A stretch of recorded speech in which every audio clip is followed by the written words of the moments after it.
আল্লাহ রাব্বুল আলামিনের পরে বলেন وَجَعَلْنَا اللَّيْلَ لِبَاسًا وَجَعَلْنَا النَّهَارَ مَعَاشًا আর রাতকে করেছি আচ্ছাদন, আবরণ, দিনকে রুজি কামাবার জন্য ব্যবস্থা করে দিয়েছি। দিনের বেলা রুজি কামাবেন, দিনের বেলায় ঘুমায় থাকবেন না। বহুত মানুষ আছে সকালবেলায় ঘুম দিল 12টা 1টা বাজে গেল। উর্দুতে ছোটবেলায় পড়েছিলাম জিসনে সোয়া উসনে খোয়া, যে ঘুমাইলো সব সর্বনাশ করলো। অসময় ঘুমানো সর্বনাশ হয়ে যাবে সব। এই জন্য আল্লাহ পাক বলেছেন দিনটারে বানাইছি রুজি কামাবার জন্য। রুজি কামাও, রুজি কামানো এটা একটা ইবাদত। রুজি কামানো কি? হালাল রুজি কামাবেন, ইবাদত। আপনি যে আপনার স্ত্রীকে একটা ব্লাউজ কিনে দেন, কাপড় চোপড়, প্রয়োজনীয় কসমেটিক্স কিনে দেন, আপনি যে বাজার ঘাট করেন, সব হালাল পয়সা যদি হয় সাদকা দেওয়ার মতো সমান সওয়াব হবে। রুজি কামাইতে হবে, এটা আল্লাহ পাকের হুকুম, রুজি কামাও। ফাইদা কুদিয়াতিস সালাত ফান্তাশিরু ফিল আরদ ওয়াবতাগু মিন ফাদলিল্লাহ। সুবহানাল্লাহ বলে। নামাজ যখন শেষ হয়ে গেল, ফাইদা কুদিয়াতিস সালাত, নামাজ যখন শেষ হয়ে গেল, ফান্তাশিরু ফিল আরদ, তখন জমিনে ছড়িয়ে পড়ো আর আমার অনুগ্রহ, রিস্ক অনুসন্ধান করো। সুবহানাল্লাহ। মসজিদে বসে বসে খালি তাসবিহ টিপতে থাকো না, কাজের সময় কাজ করো। অফিস থেকে বলে আসছে জোহরের নামাজ পড়তে যাই, জোহরের নামাজ পড়িয়ে তারপর নফল পড়া শুরু করছে, এরপরে দোয়া দুরূদ পড়া শুরু করছে। 1 ঘন্টা অফিসের সময় নষ্ট করেছেন। ফরজ নামাজ, সুন্নত নামাজ পড়তে যতটুকু লাগবে এর থেকে বেশি সময় নিলে বেতন হালাল হবে না। আপনি মিথ্যা কথা বলে, মিথ্যা ছুটি নিয়ে দিনের কাজ করতে পারেন না। আপনার রুজি হালাল হইতে হবে। আপনার নফল নামাজ পড়া দরকার, রাত পড়ে আছে, রাতের বেলা গিয়ে জনমের মতো নফল পড়েন, কে নিষেধ করবে? মনে থাকবে কথা। وَجَعَلْنَا نَوْمَكُمْ سُبَاتًا, আর আমি তোমাদের জন্য ঘুমকে করেছি শান্তির বাহন। মানুষের অঙ্গ প্রত্যঙ্গ প্রত্যেকটির কাজ ভিন্ন, প্রকৃতিও ভিন্ন। চোখ দেখে, কান শোনে, জিহ্বা স্বাদ গ্রহণ করে, নাক শোনে, নাক শোখে, মস্তিষ্ক চিন্তা ভাবনা করে। এ হলো প্রকৃতি। আর প্রত্যেকটি অঙ্গ প্রত্যঙ্গের রুচি আলাদা, কর্তব্যের মধ্যে বিরাট বৈষম্য। যেমন চোখ রঙিন এবং সুন্দর জিনিস দেখতে ভালোবাসে, ঠিক কিনা? বলেন ঠিক কিনা? একটা খারাপ জিনিসের দিক চোখ পড়লেই মানুষ তাড়াতাড়ি চোখ ফিরায় নেয়, ঠিক না? চোখ সুন্দর এবং রঙিন জিনিস দেখতে ভালোবাসে। কান সুমধুর সুর শুনতে ভালোবাসে, উৎসাহ বোধ করে। আর হাত নরম এবং মসৃণ জিনিসে স্পর্শ করতে উৎসাহ বোধ করে। নাক আতরের গন্ধ শুঁকতে ভালো লাগে। আর মন নতুন নতুন রঙিন ভাবনা ভাবতে চেষ্টা করে। বাড়ি বানাবো, বিল্ডিং বানাবো, ইন্ডাস্ট্রি করব, ছেলে বিয়ে দেবো, মেয়ে বিয়ে দেবো, অমুক জায়গায় বিরাট লোকের কাছে। ভাবতে ভাবতে ভাবের সাগরে হারিয়ে যায়। আর ভাবনার ভিতরে খেয়ালে যদি কেউ পোলাও পাকায়, বাস্তবে তা হোক আর না হোক, খেয়ালে মনে মনে যদি কেউ পোলাও পাকায়, তাহলে ঘিয়ের দাম যাই হোক না কেন তাতে কিছু আসে যায় না। মানুষ রঙিন রঙিন ভাবনা ভাবতে খুব মজা পায়। তাহলে আমি কি বুঝাইতে চাইলাম? চোখের কাজ, নাকের কাজ, মুখের কাজ, কানের কাজ, মনের কাজ, প্রত্যেকটি অঙ্গ প্রত্যঙ্গের ভিন্ন ভিন্ন কাজ আছে, ভিন্ন ভিন্ন রুচি আছে। প্রিয় ভাই সব, হযরত ওমর ফারুক রাদিয়াল্লাহু তাআলা আনহু তিনি একবার মসজিদ নববীর মধ্যে দেখলেন ফজরের সময়, জোহরের সময় তিনি দেখলেন ফজরে যাদের দেখলাম এক জায়গায় বসা 5-7টা লোক, জোহরে তো তাদেরই দেখতেছি। আসরের সময় দেখলেন ওইখানে বসা, মাগরিবেও দেখলেন, এশায়ও দেখলেন। এশার নামাজের পর তিনি প্রশ্ন করলেন, তোমরা কারা? বলল যে আমরা হলাম দূরের থেকে আসছি, মসজিদে নববী শ্রেষ্ঠ মসজিদ, এখানে বসে বসে আল্লাহর জিকির আজগার করি। তা আল্লাহর জিকির আজগার করো, নামাজ পড়ো, খাও কি? কাজে কিছু লোক আছে ওরা মেহেরবানি করে রান্না করে আনিয়া আমাদের খাওয়াইয়া যায়। হযরত ওমর ফারুক রাদিয়াল্লাহু তাআলা আনহু বললেন, তাহলে তো তোমার চাইতে, তোমরা যে কয়জন এখানে বসে ইবাদত করো, তোমাদের চাইতে ওই ব্যক্তি অনেক উত্তম যে নিজে রুজি কামাই করে তোমাদের খাওয়ায় যায়। তোমরা তো অলস। শুনে রাখো, নামাজের সময় ছাড়া আগামীকাল এই জায়গায় যদি বসা দেখি, ব্যাস মেরে বের করে দেবো মসজিদ নববী থেকে। ইসলাম কাজের প্রতি উদ্দীপনা দিয়েছে, ইসলাম কাজের ট্রেনিং দিয়েছে। সুবহানাল্লাহ বলে কাজ করো আর খাও। বসে বসে বাপের বোঝা হইও না। আমাদের দেশে বহু পোলাপান আছে, বাপের হোটেলে খায় আর মসজিদে গিয়া ঘুমায়। খুব সহজ কাম। কেন এরকম করো বাবাজি? চাকরি পাই না। আচ্ছা চাকরি পাও না, চাকরি তো আমাদের দেশে এক সোনার হরিণ। অথর্ব মন্ত্রীর অথর্ব ভাগ্না চাকরি হয়ে যায়, কিন্তু ফার্স্ট ক্লাস ফার্স্ট হয়েছে এমএতে, চাকরি হয় না। এটা দেশের কপাল, এটা দেশের দুর্ভাগ্য। কিন্তু চাকরি পাও নাই বলে বাপের ঘাড়ের বোঝা হয়ে থাকবা। বউতে তোমার ঘুম দেখা বউ একা একা কানবে, আল্লাহ কোন উল্লুকের সাথে বিয়ে হইল আমার, সারাদিন ঘুমায়। প্রিয় ভাই সব, চাকরি পান নাই তো অসুবিধা কি? আপনি বাসের ড্রাইভার হন, আপনি সিনেমা দান বেচেন, আপনি জমিন চাষ করেন। জমিন চাষ করা লজ্জা। এই পৃথিবীর প্রথম মানুষ আদম আলাইহিস সালাম জমিন চাষ করেছেন। ইদ্রিস আলাইহিস সালাম দর্জিগিরি করেছেন। দাউদ আলাইহিস সালাম কর্মকার হয়ে লোহা দিয়ে অস্ত্র তৈরি করেছেন। নবী করিম সাল্লাল্লাহু আলাইহি ওয়াসাল্লাম ব্যবসা করেছেন। কাজী বেকার যুবকদেরকে বলতে চাই, বাপ আর শ্বশুরের বোঝা হয়ে থাকার মতো লজ্জার জিনিস আর কিছুই নাই। বাপের কামাই খাওয়া লেখাপড়া শেখার পর তোমার জন্য জায়েজ নাই। কাজ করো, কাজের অভাব নাই, হালাল কাজ করো, রুজিতে আল্লাহ বরকত দিয়ে দিবে। আমার দেশের জমিন এত ভালো, বলার আগেই কোন সুবহানাল্লাহ। সারমার লাগে না, যেখানে সেখানে লাঙ্গল শাবলের দরকার নাই। আঙ্গুল দিয়ে মাটি খুঁচিয়া ঘরের কোনায় আঙ্গুল দিয়ে মাটি খুঁচিয়া কদুর বিচি লাগাই দেন। 3 দিন পরে 2 পাতা, 6 দিন পর লতা, 10 দিন পর ফুল, 2 সপ্তাহের মাথায় কদু। সুবহানাল্লাহ। এই আল্লাহর দেওয়া এত সুন্দর কদু খাইয়া কয়, সাদের লাউ বানাইলো বই রেখে, তো একটু আলহামদুলিল্লাহ কইল না। জমিন উর্বর। ওয়াজাআলা বাইনাকুম মাওয়াদ্দা, আর তোমাদের মধ্যে আল্লাহ পাক ভালোবাসা সৃষ্টি করেছেন। এই কথা বলার এর ব্যাখ্যা কি? ভালোবাসা সৃষ্টি করেছেন এর ব্যাখ্যা এরকম হতে পারে, কয়েক রকম। আমি যেটা জেনেছি সেটি হচ্ছে এরকম, ভালোবাসা সৃষ্টি হওয়ার কথা ছিল না।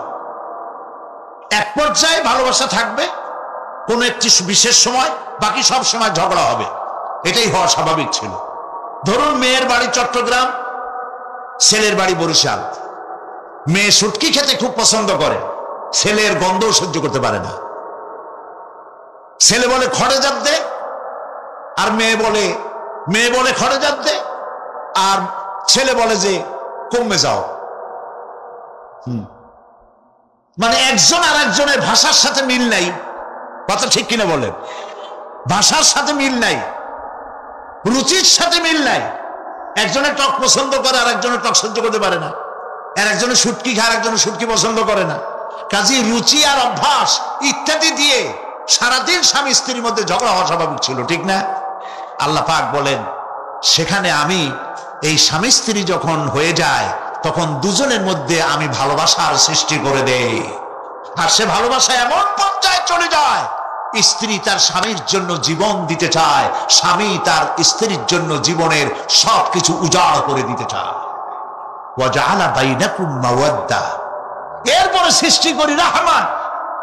ওই ভালোবাসা ছিল যৌবন কেন্দ্রিক, বিশেষ এক উদ্দেশ্যকে সামনে রেখে। কিন্তু যখন যৌবনে ভাটি লাগলো তখন ওই উদ্দেশ্য আর থাকলো না।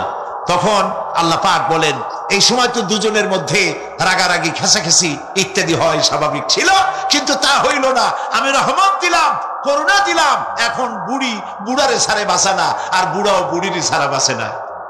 তাও আমরা সুবহানাল্লাহ কব না। এইসব কথা শুনিয়া সুবহানাল্লাহ যদি বলানো লাগে কইয়া কইয়া, তাহলে তো বড় সমস্যার কথা। শুনলেন কি আর বুঝলেন না কি?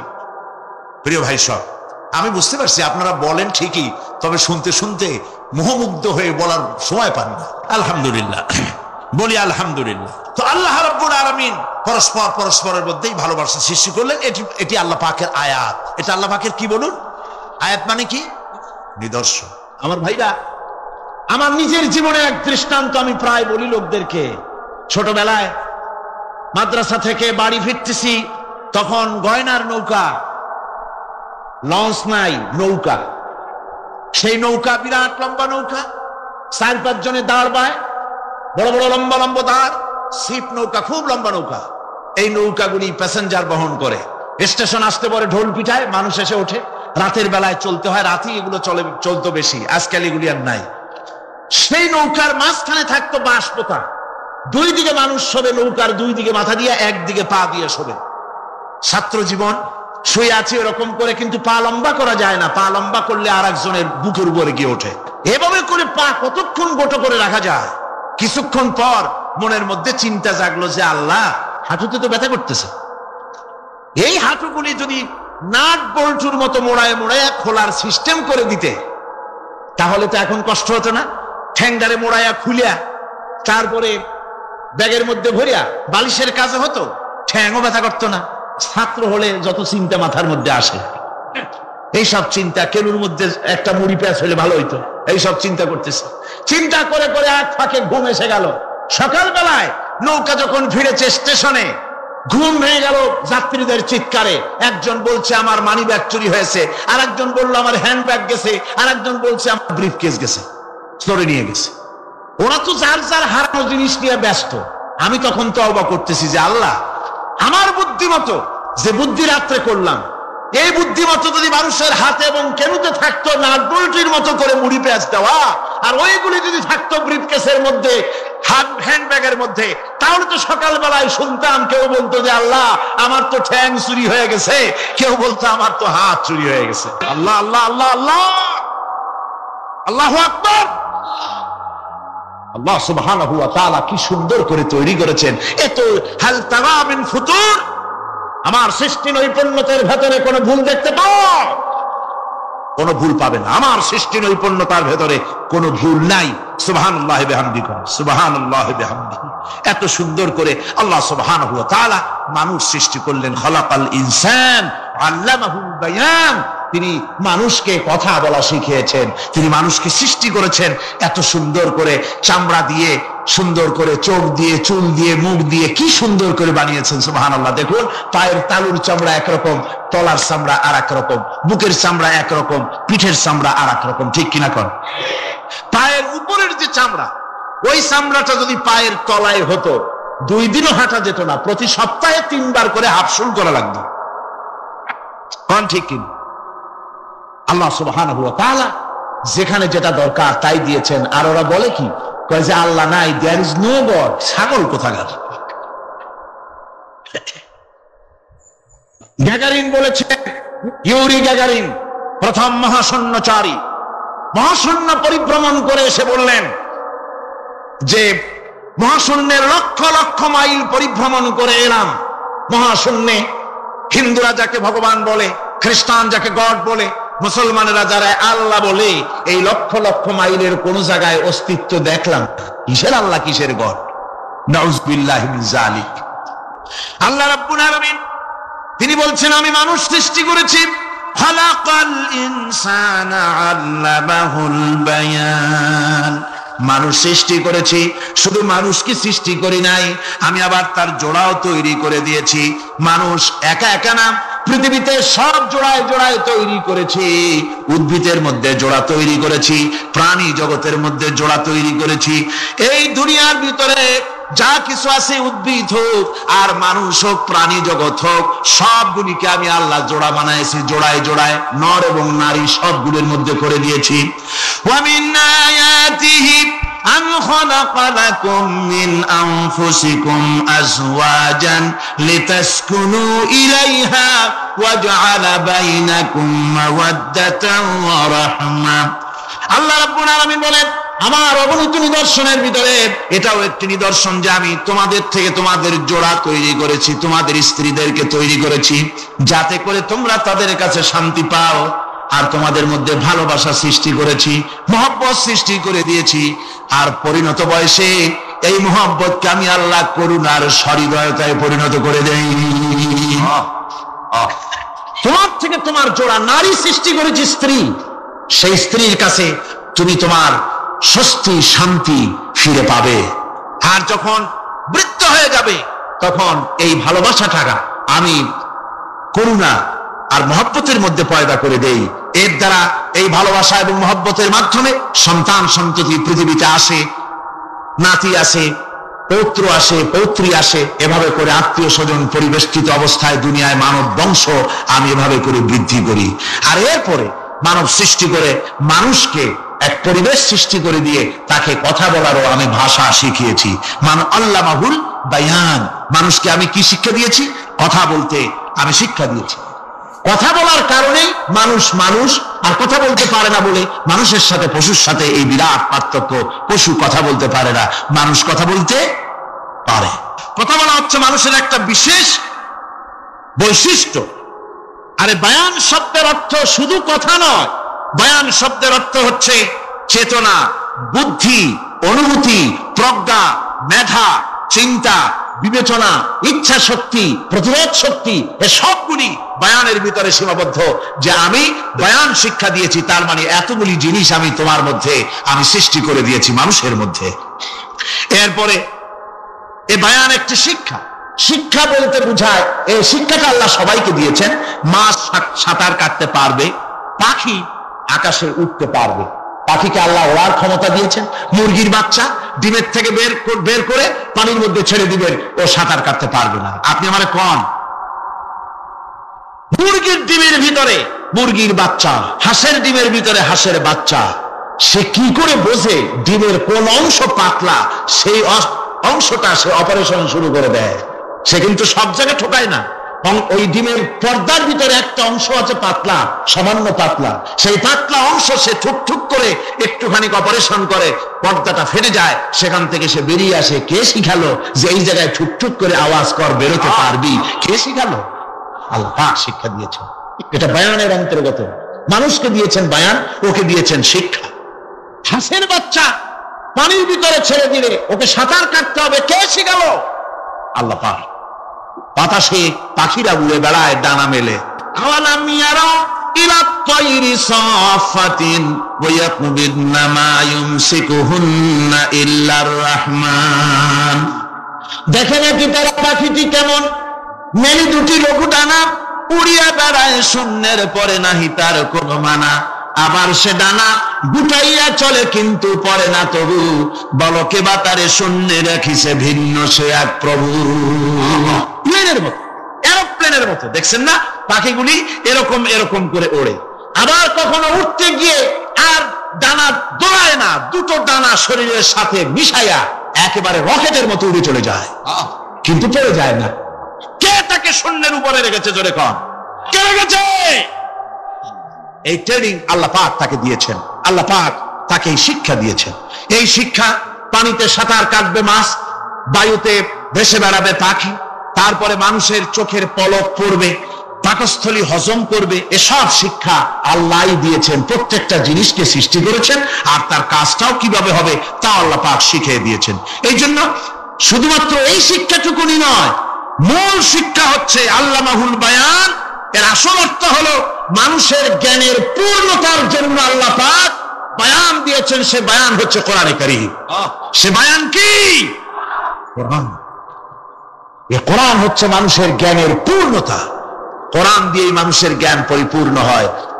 ওমা উতীতুম মিনাল ইলমি ইল্লা কালিলা, তোমাদেরকে খুব সামান্যতম জ্ঞান দেওয়া হয়েছে। আসল জ্ঞানের মালিক কে? আল্লাহ সুবহানাহু ওয়া তাআলা।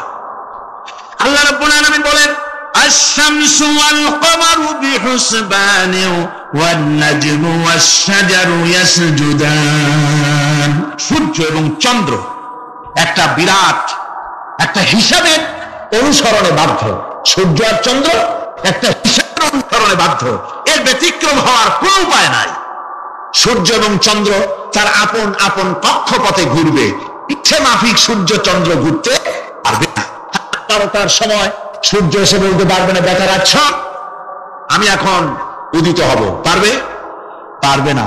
দিনের দুপুরের সময় রাত এসে মাথা চাড়া দিয়ে জাগাতে পারবে না, দিন সরে যা আমি এখন সবটাকে রাত বানায় দেব, পারবে না।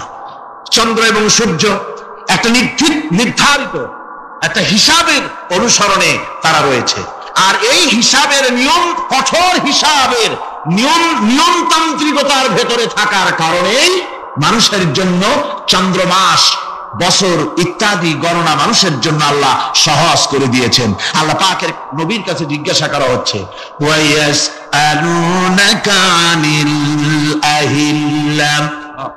নবী আপনাকে প্রশ্ন করা হয় চাঁদ সম্পর্কে।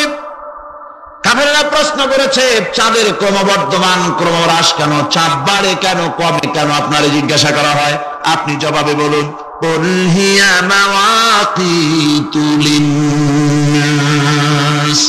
বলুন এ চাঁদ হচ্ছে মাস, দিন, বছর গণনা করার জন্য, গোটা পৃথিবীবাসীর জন্য আমি একটা স্থায়ী ক্যালেন্ডার আকাশে ঝুলায় রাখছি। যেরকম সুবহানাল্লাহ, বিনা পয়সার ক্যালেন্ডার কে ঝুলায় রাখছেন? আল্লাহ সুবহানাহু ওয়া তাআলা তিনি ঝুলিয়ে রেখেছেন এই ক্যালেন্ডারকে। আর এই চন্দ্র সূর্য নিজের ইচ্ছা মাফিক চলতে পারে না। আল্লাহ পাক কোরআনে কারিমে বলেছেন, আফা গায়রা দীনিল্লাহি ইয়াবগুন ওয়া লাহু আসলামা মান ফিস সামাওয়াতি ওয়াল আরদি তাওআন ওয়া কারহা। তোমরা কি আমার দেওয়া জীবন ব্যবস্থা ছেড়ে দিয়ে মানুষের তৈরি করা, অন্যের তৈরি করা মতবাদ গ্রহণ করতে চাও? ওয়ালাহু আসলামা মান ফিস সামাওয়াতি ওয়াল আরদ, অথচ আকাশে যা কিছু আছে, জমিনে যা কিছু আছে, সব আমার কি করছে? আমার হুকুম মেনে, আমার আনুগত্য করে তারা চলছে। আনুগত্যের সামনে মস্তক অবনত করে দিয়েছে। তাই তো আমরা দেখতে পাই তাল গাছে কোনোদিন বেল হয় না। হয়? তাল গাছে বেল হয়, নারকেল গাছে আম হয়, নিম গাছে লিচু হয়? হয় না। আল্লাহর সুন্নতের ভিতরে কোনো পরিবর্তন পাওয়া যাবে না। দেখুন বঙ্গোপসাগরের পানি মিষ্টি না নোনা? সবাই বলুন মিষ্টি না নোনা? বঙ্গোপসাগরের নোনা পানি জোয়ারের টানে এই বঙ্গোপসাগরের নোনা পানিগুলি পদ্মা, মেঘনা, যমুনার ভিতরে প্রবেশ করে মিষ্টি পানির ভিতরে। আবার ভাটির টানে পদ্মা, মেঘনা, যমুনার পানিগুলি, মিষ্টি পানিগুলি নোনা পানির মধ্যে গিয়া ঢোকে। মাঝখানে কোনো পার্টিশন নাই। নোনা পানি মিষ্টি পানির এলাকাকে নোনা বানাতে পারে না, আবার মিষ্টি পানিগুলি গিয়া নোনা পানিগুলির মিষ্টি বানাইতে পারে না। কার হুকুম পালন করে? কার হুকুম? النجم والشجر يسجدان والسماء رفعها ووضع الميزان। তারকা, বৃক্ষরাজি সব সেজদায় রত। তারাই সেজদা দেয় কারে? কারে সেজদা দেয়? চাঁদ সেজদা করে কাকে? সূর্য করে কাকে? গাছপালা করে কারে? আল্লাহ পাককে সেজদা করে সবাই। সমস্ত সৃষ্টি জগতের কাজ হলো তিনটা। সৃষ্টি জগতের কাজ কয়টা? তিনটি কাজ।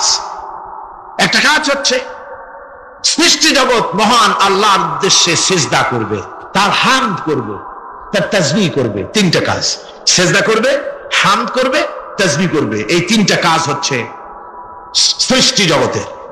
গোটা পৃথিবীর সবকিছু আল্লাহ পাককে সিজদা করছে। কোরআনে কারীমে রব্বুল আলামিন বলেন, وَلِلَّهِ يَسْجُدُ مَنْ فِي السَّمَاوَاتِ وَالْأَرْضِ طَوْعًا وَكَرْهًا وَظِلَالُهُمْ بِالْغُدُوِّ وَالْآصَالِ। আল্লাহ পাক বলেন, আকাশে যা কিছু আছে, জমিনে যা কিছু আছে, সব কিছু আমার সেজদা করে। এমনকি গাছগুলি, গাছও আমার সেজদা করে। গাছগুলি সকাল বেলায় গাছের ছায়া সকাল বেলায় আর বিকাল বেলায় নিজের ছায়া লম্বা করে দিয়ে আমার সামনে সেজদায় পতিত হয়ে যায়। গাছগুলি আমাকে সেজদা করে। তারকা সমূহ, চন্দ্র, সূর্য সব আমাকে সেজদা করে। ওয়ালিল্লাহি ইয়াসজুদু মা ফিস সামাওয়াতি ওয়া মা ফিল আরদ মিন দাব্বাতিন ওয়াল মালাইকাতু ওয়া হুম লা ইস্তাকবিরুন। আকাশ এবং জমিনে যা কিছু আছে আমার সিজদা করে, আমার সিজদা থেকে কেউ অহংকার করে না, অহমিকতা করে না, আমার সিজদা থেকে কেউ ফিরে যায় না, সবাই আমাকে সিজদা করে।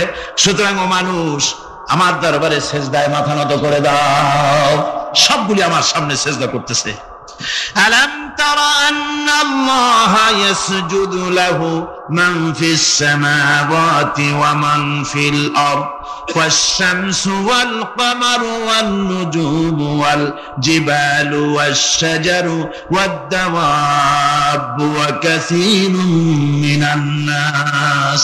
আল্লাহ পাক বলছেন, আকাশ এবং জমিনে যা আছে সব আমাকে সেজদা করছে। চাঁদে, সূর্যতে, গাছপালায়, পাহাড় পর্বতে, সবকিছু, সমস্ত প্রাণী জগৎ পর্যন্ত, চতুষ্পদ জন্তুগুলি পর্যন্ত আমি আল্লাহকে সেজদা করে। সুবহানাল্লাহ। আল্লাহ রাব্বুল আলামিন এবার বলেন, ওয়াল আরদা ওয়াদাহা লিল আনাম ফিহা ফাকিহাতু ওয়ান নাখলু যাতুল আকমাম। আল্লাহ পাক বলছেন, পৃথিবীকে তিনি সমস্ত সৃষ্টির জন্য এই পৃথিবী বানিয়েছেন। আনাম, আনাম শব্দের অর্থ হচ্ছে জীব, জানদার।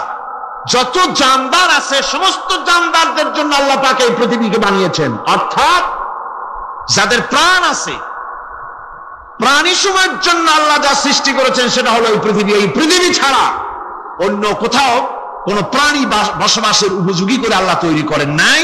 এই পৃথিবীটা কি আল্লাহ পাক প্রাণীদেরকে বসবাসের উপযোগী করে তৈরি করেছেন।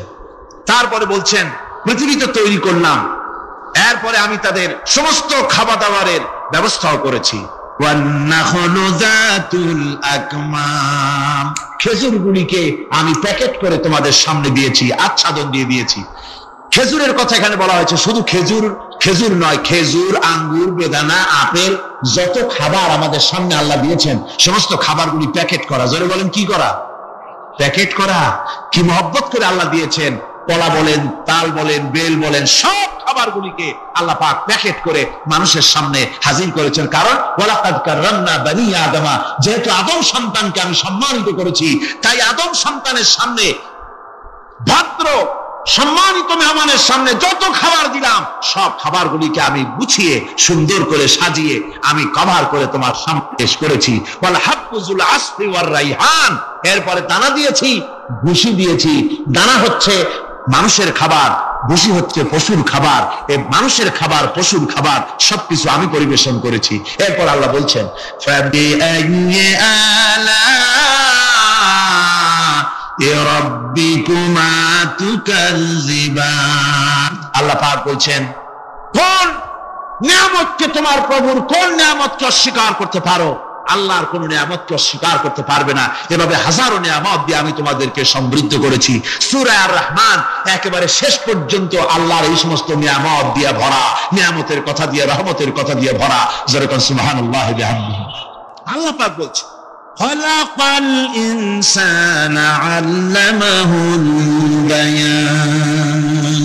আমি মানুষকে সৃষ্টি করেছি। দেখো, তোমার নিজের দিকে তাকাও।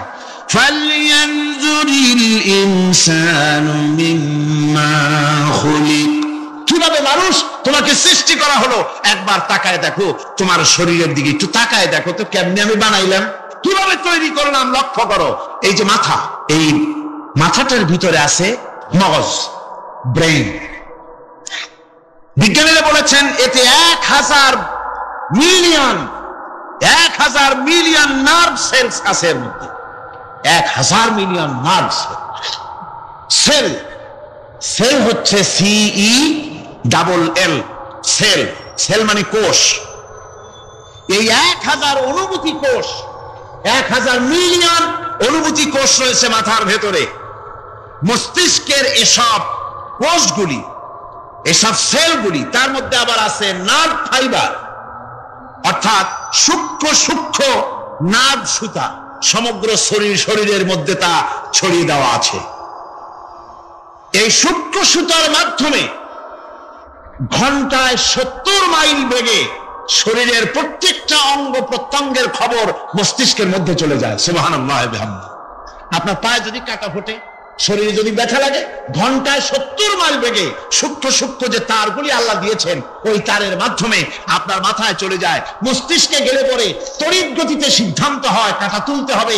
অথবা একটা সাপ দেখেছেন, সাপ প্রথম চোখ দিয়ে দেখলেন, চোখ, এই চোখের ভিতরে আপনার 130 মিলিয়ন লাইট রিসেপ্টর আছে, অর্থাৎ বিভিন্ন দৃশ্যকে, ছবিকে ক্যাচ করার মতো 130 মিলিয়ন লাইট রিসেপ্টর গ্রহণযোগ্য মেশিন রয়েছে চোখের ভিতরে। চোখ দিয়ে সাপ দেখলেন, চোখের ভিতরে রয়েছে আবার অসংখ্য তার, এই অসংখ্য তার ব্রেনের সঙ্গে জুড়ে দেওয়া আছে।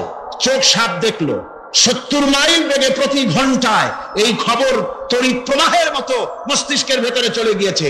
মস্তিষ্ক সঙ্গে সঙ্গে ডিসিশন দিচ্ছে, দৌড় মারো অথবা লাঠি হাতে নাও, অথবা যে কোনো একটা পজিশন তাকে সাথে সাথে সিদ্ধান্ত দিয়ে দিচ্ছে। জোরে বলেন সুবহানাল্লাহ। এই অনুভূতি শক্তি যদি আল্লাহ পাক না দিতেন মানুষের শরীরে, পায়ের মধ্যে পাথর ঢুকলে, কাঁটা তো কাঁটা, পাথর ঢুকলেও টের পাইতাম না। আল্লাহ পাক এই ব্যবস্থা করে দিয়েছেন মস্তিষ্কের মধ্যে এতগুলি সেল, প্রত্যেকটা সেলের আলাদা আলাদা কাজ। সুখ, দুঃখ, ভালোবাসা, মোহাব্বত, আনন্দ, স্বাদ ইত্যাদি জিনিসের অনুভূতি মস্তিষ্কের ভেতর থেকেই হয়, এখানে সেগুলি রেখে দেওয়া হয়েছে।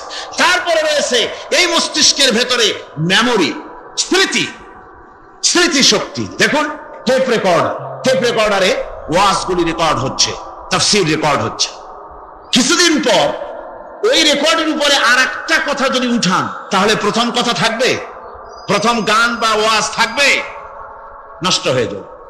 কিন্তু আল্লাহ রাব্বুল আলামিন আপনার আমার মাথার ভিতরে এমন এক ফিতা দিয়ে দিয়েছেন, এমন একটা মেমোরি ফিতা দিয়েছেন, যেই ফিতার ভিতরে হাজার হাজার, লক্ষ লক্ষ, কোটি কোটি সমস্ত কথাগুলি ধরবে, আপনি মুখস্থ করতে পারবেন।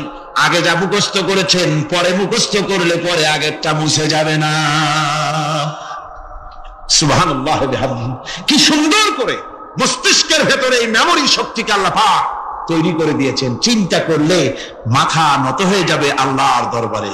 আল্লাহ পাক বলছেন, এই জিনিস আমি তোমার মাথার মধ্যে রেখেছি। দেখুন মানুষ কত কথা বলে, কত বই পড়ে, মানুষের মাথায় যত কথা আছে সব কথা যদি লিপিবদ্ধ হয় ভলিউম হয়ে যাবে, যা একটা লাইব্রেরিতে ধরা সম্ভব নয়। অর্থাৎ আপনার মাথাটা হচ্ছে একটা বিশ্বকোষ, আপনার মাথাটা হচ্ছে একটা বিরাট বিশ্বজোড়া লাইব্রেরি। জোরে কোন সুবহানাল্লাহ। আপনার মাথায় যা আছে তা আপনার কোনো বিল্ডিং এর মধ্যে ধরবে না, কোনো গ্রামে, কোনো দেশের মধ্যে তা ধরবে না, এত জিনিস আপনার মাথার মধ্যে আছে, ঠিক কিনা? আল্লাহ পাক একটা চোখ আমাদের দিলেন। আল্লাহ রাব্বুল আলামিন বলেন, আলাম নাজআল লাহু আইনাইনি ওয়া লিসানান ওয়া শাফাতাইন ওয়া হাদাইনাহুন নাজদাইন।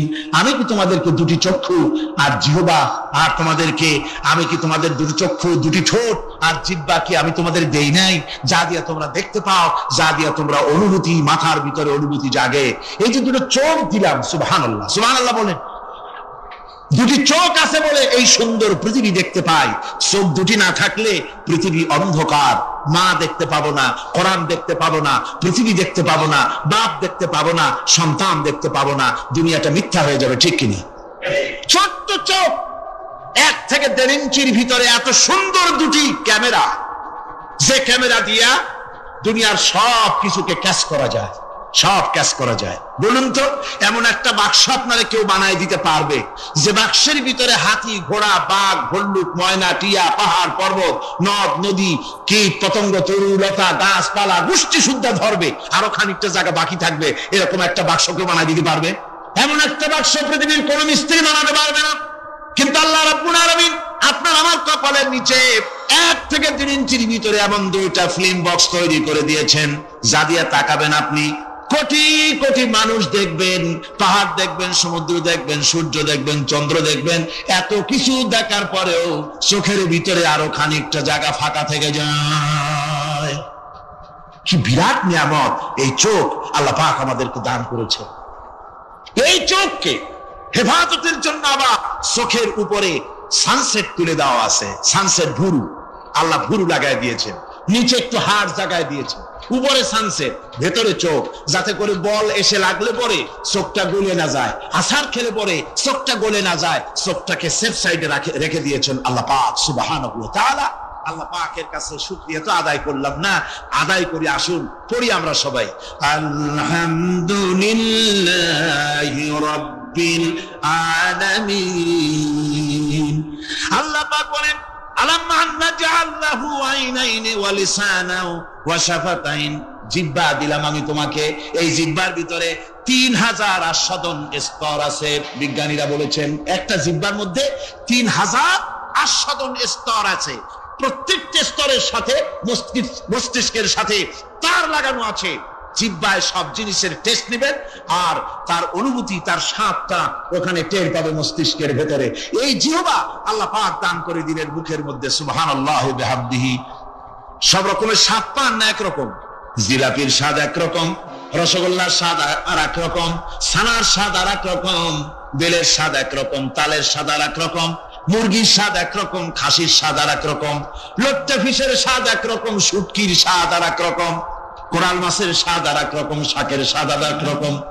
হাজার হাজার খাদ্য দ্রব্যের স্বাদ এক জিহ্বা দিয়ে আল্লাহ রাব্বুল আলামিন নেওয়ার তৌফিক দিলেন। খালাকাল ইনসান, কি সুন্দর করে মানুষ বানালাম। দেখিস না, শুকরিয়া আদায় করিস না, এগুলি দেখবি আর শুকরিয়া আদায় করবি কি সুন্দর করে। হযরত আবু বকর সিদ্দিক রাদিয়াল্লাহু তাআলা আনহু 40,000 লোকের একটা বিশাল বাহিনী, সাহাবায়ে কেরামদের এক বিশাল বাহিনী পাঠিয়ে দিলেন মুসাইলামা কাযযাবের বিরুদ্ধে লড়াই করার জন্য। এর সিপাহসালার ছিলেন হযরত খালিদ বিন ওয়ালিদ। এই জিহাদে যাওয়ার সময় ওয়াহশী রাদিয়াল্লাহু তাআলা আনহু, যিনি হযরত হামজা রাদিয়াল্লাহু তাআলা আনহুর কাতিল ছিলেন, হুজুর সাল্লাল্লাহু আলাইহি ওয়াসাল্লাম ফতহ মক্কার দিনে সকলকে ক্ষমা করে দিয়েছিলেন, কিন্তু 5 জন নারী আর 6 জন পুরুষ সম্পর্কে বলেছিলেন এদেরকে যেখানে পাও সেখানে হত্যা করো। এর মধ্যে ওয়াহশী একজন। ওয়াহশী বুঝতে পেরেছি মুহাম্মদ সাল্লাল্লাহু আলাইহি ওয়াসাল্লাম আল্লাহর রহমত, করুণার নবী, দয়ার নবী, তার কাছে যদি আমি যেতে পারি তাহলে তিনি আমার সম্পর্কে, যদি তার সামনে যেতে পারি তাহলে তার কঠোর মনোভাব আমার প্রতি নরম হয়ে যাবে। এই মনে করে সাহাবায়ে কেরামদের চোখ এড়ায়া তিনি হুজুরের সামনে গিয়ে হাজির হয়ে গেলেন। হুজুর তাকে দেখি বললেন, তোমার নাম না ওয়াহশী? তিনি বললেন, হ্যাঁ আমার নাম ওয়াহশী। হুজুর বললেন, তুমি আমার চাচাকে শহীদ করেছো? ওয়াহশী বললেন, জাহালাতের কারণে তা করেছি। হুজুর বললেন, কেমনে শহীদ করেছো আমার চাচাকে, আমার একটু শোনাও। ওয়াহশী বলতে লাগলেন, আমি বল্লম দিয়ে হযরতে হামজার শরীরকে এফোড় ওপড় করে দিয়েছি, তারপরে তার বুককে খঞ্জর দিয়ে ফেরে বুকের ভিতর থেকে কলিজাটা বের করে নিয়ে আমি হাতে দিয়ে দিয়েছি হেন্দাই কলিজা চিবিয়ে চিবিয়ে খেস। রাসূল পাক সাল্লাল্লাহু আলাইহি ওয়াসাল্লাম, হাদিস শরীফে এসেছে, ওয়াহশীর বর্ণনা যখন তিনি শুনতেছিলেন রাসূলের চোখ থেকে তখন পানি পড়ে দাড়ি মোবারক ভিজে ভিজে পড়তেছিল। ঘটনা শোনার পর রাসূলুল্লাহ বললেন, ওয়াহশী তুমি কি চাও? ওয়াহশী বললেন, আমি ইসলাম কবুল করতে চাই। হুজুর তাকে মুসলমান বানালেন। বললেন, তুমি মুসলমান হলে কিন্তু সব সময় তুমি আমার সামনে আসবে না, তার কারণ তোমাকে দেখলে পরে আমার মনের ভিতরে আমার চাচার কথা মনে উঠে যাবে। আমি আমার আব্বাকে পাই নাই, আব্বার স্নেহ যত্ন আমার কিসমতে তেমন হয় নাই। আমার চাচা হামজা আমাকে পিতার মতো করে আমাকে স্নেহ করেছে, তোমাকে দেখলে পরে তার কথা মনে পড়বে, সুতরাং তুমি সবসময় আমার সামনে আসবে না। ওয়াহশী সেদিন শপথ নিয়েছিলেন, রব্বুল আলামিন আমি জাহালাতের কারণে যেই বল্লম দিয়ে ইসলামের একজন শ্রেষ্ঠ সন্তানকে আমি শহীদ করে ফেলেছিলাম, আমি বুঝতে পারি নাই, ওই বল্লমটা আমি হেফাজতে রেখে দিয়েছি। তুমি আমার এই দোয়া মঞ্জুর করো, আমি যেন এই বল্লম দিয়ে এই পৃথিবীর নিকৃষ্ট ইসলামের কোন দুশমনকে যেন আমি শেষ করে দিতে পারি। আল্লাহ পাক দোয়া তার মঞ্জুর করে নিলেন। মুসাইলামা কাযযাবের বিরুদ্ধে হযরত আবু বকর সিদ্দিক রাদিয়াল্লাহু তাআলা আনহু যে বাহিনী পাঠালেন, হযরত ওয়াহশী সেই বাহিনীর মধ্যে ছিলেন। আর তিনি সেই বল্লমটা দিয়ে, যে বল্লম দিয়ে তিনি হযরত হামজাকে শহীদ করেছিলেন, সেই বল্লমটা দিয়েই ইসলামের নিকৃষ্ট শত্রু মুসাইলামা কাজ্জাবকে দুনিয়া থেকে তিনি বিদায় করে দিলেন। আমার ভাইরা, রাসূল পাক সাল্লাল্লাহু আলাইহি সাল্লামের ইন্তেকালের পর এ পর্যন্ত নবুয়তের যারা দাবি করেছে, এক হিসাবে জানা গেছে 28 জন দাবি করা হয়ে গেছে। রাসূল বলেছেন আমার পরে 30 জন মিথ্যেবাদী নবুয়তের দাবি করবে। কতজন করবে? হয়ে গেছে, বাকি আছে কত? আর ভাইরা, রাসূল পাক সাল্লাল্লাহু আলাইহি সাল্লাম বলেছেন যে আমার পরে 30 জন লোক মিথ্যেবাদী তারা নবুয়তের দাবি করবে। কতজন? 30 জন মিথ্যেবাদী তারা নবুয়তের দাবি করবে। হুজুর বলেছেন আমার পরে নবী আসবে। কোরআনে কারীমের মধ্যে, কোরআনে কারীমের দলিলের পর, কোরআন এবং সুন্নাহর দলিলের পর সর্বশ্রেষ্ঠ গ্রহণযোগ্য দলিল হচ্ছে সাহাবায়ে কেরামদের ইজমা। এটা হলো 3 নম্বরের সবচেয়ে বড় দলিল। 1 নম্বরে মুসলমানদের দলিল হচ্ছে কোরআন, 1 নম্বরে দলিল কি? কোরআন, 2 নম্বরে কি? হাদিস, 3 নম্বরে সাহাবায়ে কেরামদের ইজমা। এটা হচ্ছে 3 নম্বরের দলিল। সমস্ত সাহাবায়ে কেরাম রিদওয়ানুল্লাহি তাআলা আলাইহিম আজমাইন তারা একমত যে রাসূল পাক সাল্লাল্লাহু আলাইহি ওয়াসাল্লামের পরে যদি কেউ নবুয়তের দাবি করে তাহলে সে কাফের, আর তাকে হত্যা করা ওয়াজিব, তার বিরুদ্ধে লড়াই করা ওয়াজিব, জিহাদ করা ওয়াজিব। সে দাবি করলো, সে মনে করলো যে নবুয়ত হচ্ছে একটা ব্যবসা। মুহাম্মদ সাল্লাল্লাহু আলাইহি ওয়াসাল্লামের কিছু ছিল না, নবুয়তের দাবি করলো, গনিমতের মাল আসলো, টাকা পয়সা আসলো, তারপর রাজত্ব হয়ে গেল। এরকম তো কম কথা না। তা আমি যদি নবুয়তের দাবি করি তাহলে এরকমের একটা ব্যবসা আমিও করতে পারবো। এই চিন্তা ভাবনা করে নবুয়তের দাবি করে বসলো। নবুয়তের দাবি করে সে প্রচার করে বেড়াতে লাগলো আমি নবী।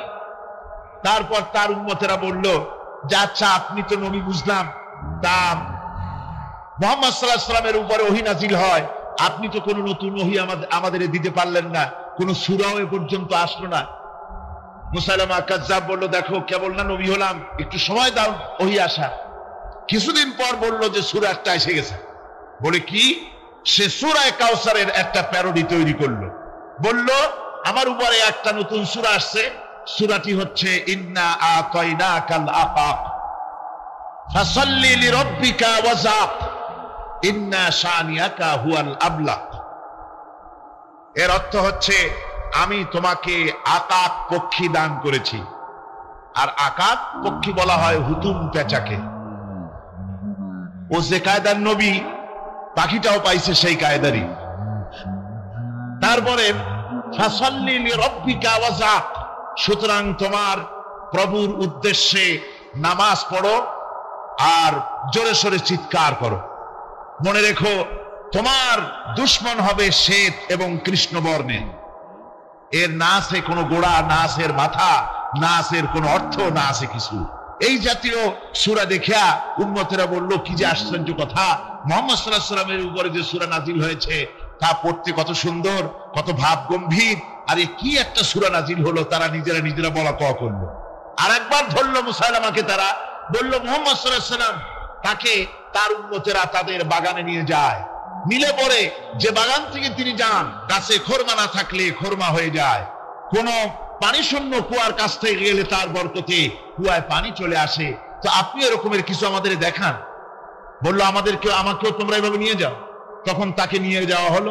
দেখলো উম্মতেরা যে এমনই পোড়া কপালে এক নবী তাদের ভাগে পড়ছে, যে বাগান দিয়ে যায় গাছে খোরমা থাকলে খোরমা পড়ে যায়, নষ্ট হয়ে যায়। আর কোন পানিওয়ালা কুয়ার কাছ থেকে হাঁটলে সে কুয়া থেকে পানিও শেষ হয়ে যায়। এরপরে তার সাহস বাড়লো। মুসাইলামা কাজ্জাব রাসূল পাক সাল্লাল্লাহু আলাইহি ওয়াসাল্লামের কাছে এক চিঠি লিখলো। সে চিঠির ভাষা ছিল মিন মুসাইলামাত রাসূলিল্লাহ ইলা মুহাম্মাদুর রাসূলুল্লাহ সালামুন আলাইকুম আম্মা বাদ ফাইন্নী আশরাকতু ফিল আমর ওয়া ইন্না লানা নিসফাল আরদ ওয়া লিকুরাইশিন নিসফাল আরদ ওয়ালাকিন্না কুরাইশান কওমান ইয়াতাদুন।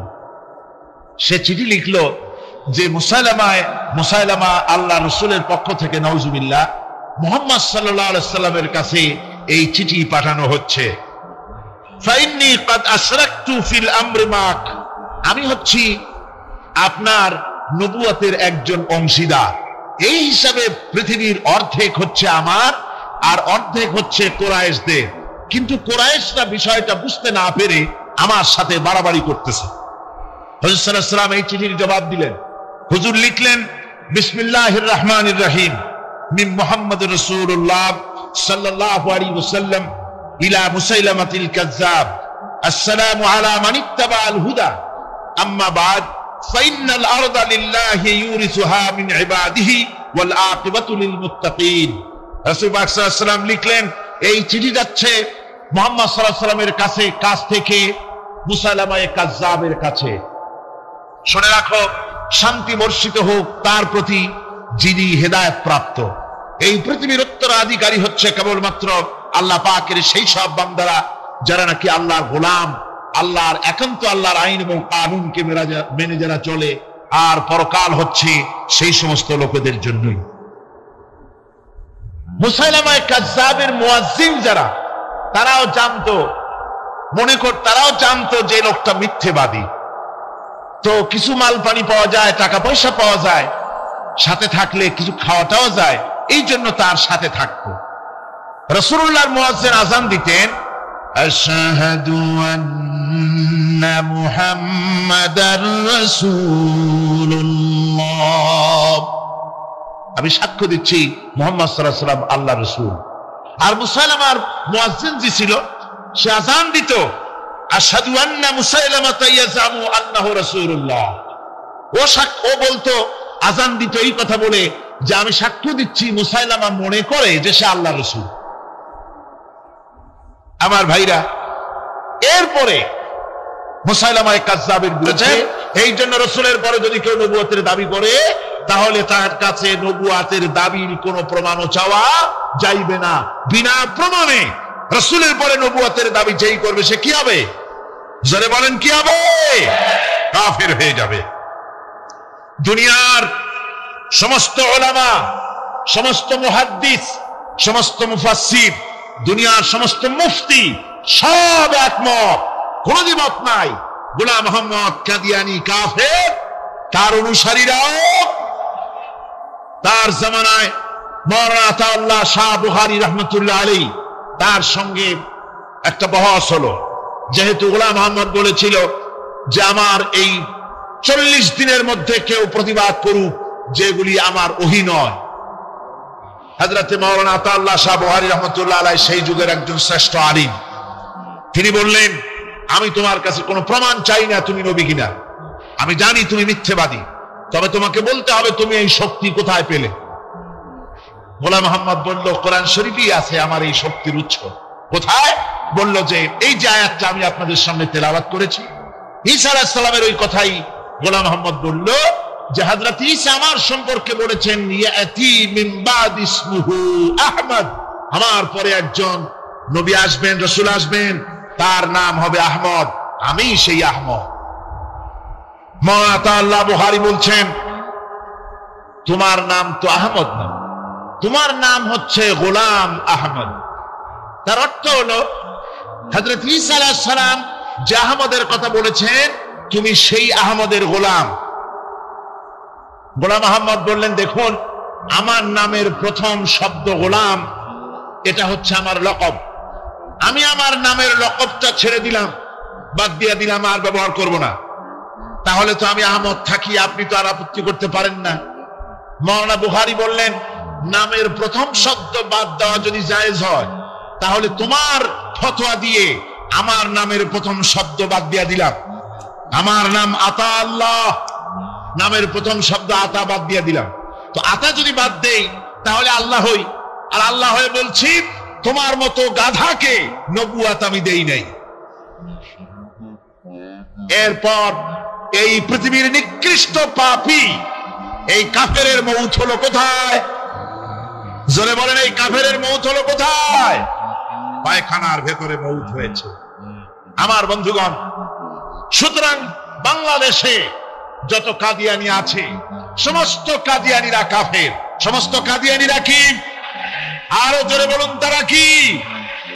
কাদিয়ানিরা মুসলমানদের গোরস্থানে তাদের মানুষ মারা গেলে মুসলমানদের গোরস্থানে তা দাফন করে না, মুসলমানদের জানাজায় তারা কোনোদিন আসে না, মুসলমানদের কোন মসজিদে তারা নামাজ পড়তে যায় না, তারা আলাদাভাবে মসজিদ তৈরি করে মসজিদের নামে। গোলাম মোহাম্মদ কাদিয়ানীর অনুসারীরা যে মসজিদ করে ওগুলি মসজিদ নয়, এগুলি মসজিদে জেরার। এগুলি কি? মসজিদে জেরার। এগুলি কখনই মসজিদের সম্মান পেতে পারে না। তারা কোরআনে কারীমের ব্যাখ্যা নিজেরা করেছে, নিজেরা তৈরি করেছে, যার সাথে আহলে সুন্নাতুল জামাতের হাদিসের কোনো মিল নাই, নিজেরাই করেছে। সুতরাং এই কাদিয়ানীদেরকে সৌদি আরবিয়া সহ মধ্যপ্রাচ্যের 18টি দেশ এবং পাকিস্তান সরকারও নন মুসলিম মাইনরিটি হিসাবে ঘোষণা করেছে। বাংলাদেশ সরকারের কাছে কাদিয়ানীদেরকে অমুসলিম ঘোষণার জন্য দাবি জানানো হচ্ছে দীর্ঘদিন থেকে, কিন্তু যে সরকারি আসে কর্ণপাত করে না, কাদিয়ানীদের সাথে তাল মিলিয়ে চলতে চেষ্টা করে। আর এই তাল মিলিয়ে চল, আল্লাহ পাক বলছেন স্মরণ করো সেই সময়ের কথা যখন ঈসা আলাইহিস সালাম, মারিয়াম পুত্র ঈসা, তিনি বলেছিলেন, হে বনি ইসরাইল, ইন্নী রাসূলুল্লাহি ইলাইকুম মুসাদ্দিকাল লিমা বাইনা ইয়াদাইয়া মিনাত তাওরাহ, আমি আল্লাহর পক্ষ থেকে তোমাদের জন্য রাসূল হয়ে প্রেরিত হয়েছি এবং আমার পূর্বে নাজিলকৃত তাওরাতের সত্যতা বিধানকারী হিসেবে আমি নাজিল হয়েছি। ওয়া মুবাশশিরাম বিরাসূলিন ইয়াতি মিন বাদি ইসমুহু আহমদ, আর আমি সুসংবাদদাতা সেই রাসূলের যিনি আমার পরে আসবেন, যার নাম হবে আহমদ। ফালাম্মা জাআহুম বিল বাইয়িনাতি ক্বালু হাযা সিহরুম মুবিন, আর প্রকৃতপক্ষে যখন তিনি স্পষ্ট দলিল নিয়ে, প্রমাণাদি নিয়ে যখন তাদের সামনে এলো, তারা বলল এটা তো সুস্পষ্ট প্রতারণা বা সুস্পষ্ট এক প্রতারক। এ হচ্ছে আয়াতে কারিমার শাব্দিক তর্জমা। অর্থাৎ ঈসা আলাইহিস সালাম একথা বলতে চাইলেন। আল্লাহ পাক বলছেন, মারিয়াম পুত্র ঈসা বলেছেন যে আমি কোন নতুন রাসূল নই, ইন্নী রাসূলুল্লাহি ইলাইকুম, আমি তোমাদের কাছে রাসূল হিসেবে প্রেরিত হয়েছি।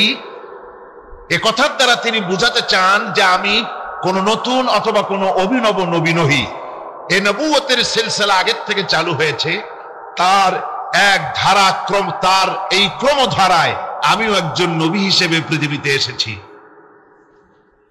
আর আমি তাওরাতের প্রত্যাখ্যানকারী নই, আমি তাওরাতের সত্যতা ঘোষণাকারী হিসেবে এই পৃথিবীতে এসেছি।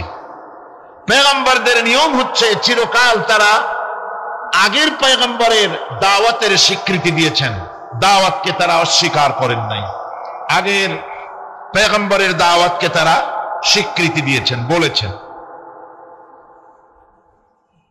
আর দ্বিতীয় অর্থ হচ্ছে যে আমার সম্পর্কে যে আগামনী বাণী শোনানো হয়েছে, সেই তারই বাস্তব রূপ নিয়ে আমি পৃথিবীতে এসেছি। আমার সাথে বিরোধিতা করার কোনো যুক্তি নাই। কিন্তু বনি ইসরাইলেরা হযরত ঈসা আলাইহিস সালামের দাওয়াত গ্রহণ না করে তার উল্টোটাই করলো। তারা কি করলো? তারা হযরত ঈসা আলাইহিস সালামকে আল্লাহর পুত্র বানিয়ে ছাড়লো। হযরত ঈসা বললেন আমি হচ্ছে আল্লাহর রাসূল, আর তারা বানালো আল্লাহর ছেলে। নাউযুবিল্লাহি মিন যালিক। কোরআনে কারীমে রব্বুল আলামিন বলেন, নাসারারা বলছে ওয়াকালাতিন নাসারাল মাসীহ ইবনুল্লাহ, মাসীহ হচ্ছে আল্লাহর পুত্র। সবাই বলুন নাউযুবিল্লাহ। ওরা একদিকে ঈসা আলাইহিস সালামকে আল্লাহর পুত্র বানালো, আবার অন্যদিকে তারা মাসীহকে শুধু আল্লাহর পুত্র নয়, তারা আবার তাদের একটি দল হযরত ঈসা আলাইহিস সালামকে সরাসরি তাকে আল্লাহই বানিয়ে ফেললো। কোরআনে কারীমে রব্বুল আলামিন বলছেন, লাকাদ কাফারাল্লাযীনা ক্বালু ইন্নাল্লাহু হুয়াল মাসীহু ইবনু মারইয়াম وقال المسيح يا بني إسرائيل اعبدوا الله ربي وربكم হযরত ঈসা আলাইহিস সালাম তিনি ঘোষণা করেছেন, মারিয়াম পুত্র হযরত ঈসা বলেছেন যে আল্লাহ পাক বলছেন যে কাফেররা এই তারাই কুফরি করেছে যারা ঈসা আলাইহিস সালামকে বলেছে আল্লাহ। অথচ ঈসা আলাইহিস সালাম বলেছেন উবুদুল্লাহ রাব্বি ওয়া রাব্বিকুম। হযরত ঈসা বলেছেন যে সেই আল্লাহর গোলামি করো, সেই আল্লাহর দাসত্ব করো যিনি তোমাদেরও রব এবং আমাদেরও রব, যিনি আমারও আল্লাহ এবং তোমাদেরও আল্লাহ, সেই আল্লাহ পাকের গোলামি জীবনের সকল ক্ষেত্রে করো। এ কথা বলে দিয়েছেন হযরত ঈসা আলাইহিস সালাম। এরপরে হযরত ঈসা এরপরে ঘোষণা করেছেন ওয়া মুবাশশিরাম বিরাসূলিন ইয়াতি মিন বাদ ইসমুহু আহমদ, এবং আমি সুসংবাদ দাতা সেই রাসূলের যিনি আমার পরে আসবেন আর তার নাম হবে আহমদ। এই আয়াতটি কোরআনে কারীমের এটি একটি গুরুত্বপূর্ণ আয়াত এবং এই আয়াত দিয়ে ইসলাম বিরোধীরা নানান ধরনের সন্দেহের সৃষ্টি করেছে এবং বিতর্কের সৃষ্টি করেছে পৃথিবীতে। এই আয়াতে কারিমে, কোরআনে কারিমের এই আয়াতে রাসূল পাক সাল্লাল্লাহু আলাইহি ওয়াসাল্লামকে আহমদ বলা হয় থাকবে। আবার একটা নারী চিরকাল একটা স্বামী নিয়ে পড়ে থাকবে, নতুন কোন বৈচিত্র্যের স্বাদ তাদের কপালে জুটবে না। এটা কেমন কথা? এটা হতে পারে না। সে বলে যে নারী পুরুষের অবাধ মেলামেশা থাকাই উচিত, এটাই প্রগতি। এই হলো আহমক শরীর।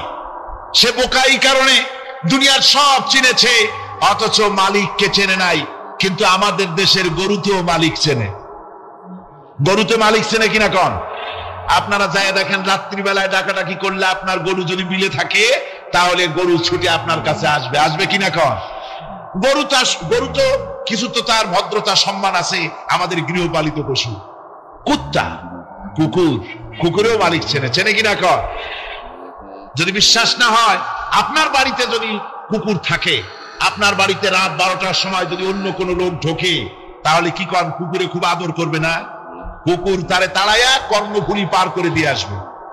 আর যদি আপনি যান গভীর রাত্রে, গলায় কাশি দেবেন, কথাও বলবেন না, কাশিটা শুনে কুত্তা এসে আপনার পায়ে তার লেজুর দিয়ে নেজ দিয়ে নাড়ানাড়ি করবে, মুখটা পায়ের উপরে লাগাবে, ঠিক কিনা কন? গরুতে মালিক চিনল, কুত্তায় মালিক চিনল। এই আহমদ এমনই নিকৃষ্ট, কুত্তা গরুর চাইতে নিকৃষ্ট। আল্লাহ রাব্বুল আলামিনকে চেনে নাই।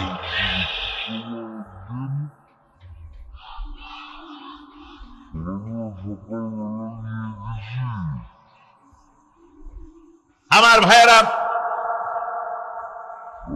তাকে ফাঁসি দেওয়ার দাবি তো দূরের কথা, ফাঁসির দাবি মানা তো হলোই না, এমনকি গভর্নমেন্ট তাকে গ্রেফতারও করলো না। জিহাদের ময়দানে সাহাবায়ে কেরামদেরকে প্রস্তুত করছেন জিহাদের জন্য। সাহাবীরা তৈরি হয়েছেন, লড়াই হবে মুতার প্রান্তরে। 3000 সাহাবীকে রাসূল রিক্রুট করলেন। 1 লক্ষ রোমান সৈন্য, তদানীন্তন পৃথিবীর সুপার পাওয়ার, সজ্জিত অস্ত্র সজ্জিত বাহিনী চলে এসেছে তারা মুতার প্রান্তরে। রাসূল 3000 তৈরি করলো। ওদিকে 1 লাখ আর এদিকে কয় হাজার। হুজুর নিজে এই জিহাদে যাননি। রাসূল পাক বললেন এই জিহাদের ময়দানে সেনাপতির দায়িত্ব পালন করবে আমার পালক পুত্র যায়েদ। কোথায় তুমি? যায়েদ দাঁড়িয়ে গেলেন। 2 নম্বরে এই জিহাদের সেনাপতির দায়িত্ব পালন করবে আমার চাচাতো ভাই জাফর বিন আবি তালেব। কোথায়? দাঁড়িয়ে গেলেন তিনি। 3 নম্বরে দায়িত্ব পালন করবে আমার সাহাবী আব্দুল্লাহ বিন রাওয়াহা। কোথায় তুমি? তিনিও দাঁড়িয়ে গেলেন। রাসূল তাদেরকে বললেন যে তোমরা চলে যাও, তোমাদের ঘরে গিয়ে বিবি বাল বাচ্চা মা বাপের কাছ থেকে সালাম করে আসো। আমার বন্ধুগণ, জিহাদের ময়দানে সেনাপতি কয়জন লাগে? হুজুর বললেন কয়জনের কথা? 3 জনের কথা। তার মানে হলো কারো বুঝতে কোনো কষ্ট হইল না, এই জিহাদের ময়দানে তিনজনের নাম যে নবীজি ঘোষণা করেছেন এর ভিতর থেকে একজনও ফিরে আসবে না। বোঝা হয়ে গিয়েছে। হযরতে যায়েদ বলেন, ইয়া রাসূলুল্লাহ, আমার আব্বা জান, আমি আপনার পালক পুত্র, আপনি অর্ডার করেছেন, আমার মা হযরত আয়েশা ঘরে বসে শুনেছেন, আমার তো আর যাওয়ার দরকার নাই, কারো কাছে বলারও দরকার নাই। হযরতে জাফর বিন আবি তালেব চলে গেলেন নিজের বাড়িতে। যে ডাক দিয়ে বলে, বিবি রে, আল্লাহ রাসূল আমাকে জিহাদের ময়দানে সেনাপতির দায়িত্ব দিয়েছেন, আমি তোমাকে বলতে এসেছি, সালাম করতে এলাম।